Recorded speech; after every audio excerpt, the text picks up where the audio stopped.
ফুস, কি দৃশ্য আল্লাহ আঁকলেন। প্রথমে একটা সাইরেন দেয়া হবে, দেয়ার সাথে সাথে ভেঙে চুরে সব সারখার, মানুষগুলো পাগলের মতো দৌড়াবে। ওমা হুম বিসুকারা ওয়ালাকিন্না আযাবাল্লাহি শাদীদ। মানুষগুলোর দৌড়াদৌড়ি দেখলে মনে মনে মনে হবে যে মাতালের মতো দৌড়াচ্ছে।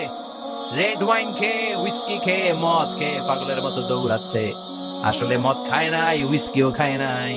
সেদিন আল্লাহর আযাব এত ভয়ঙ্কর হবে, মানুষগুলো সব হয়রান হয়ে যাবে, মানুষগুলো পাগলের মতো দৌড়াবে।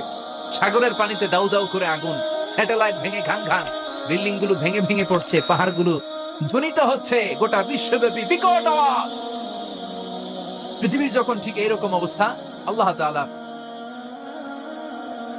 ইসরাফিলকে বলবে, ইসরাফিল, তিনটা ফুৎকার দেওয়ার জন্য তোকে তৈরি করেছি, এবার দ্বিতীয় ফুৎকারটা দে।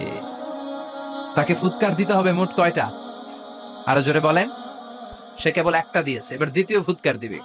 দ্বিতীয় ফুৎকার যখন সে দিবে, মুহূর্তের মধ্যে পৃথিবীর মধ্যে যত মানুষ আছে সবগুলো মরতে শুরু করবে, একটার পর একটা মালাকুল মাউত রুহু কবজ করতে শুরু করবে। মরবেন না শুধু একজন, চিল্লায় বলেন তিনি কে?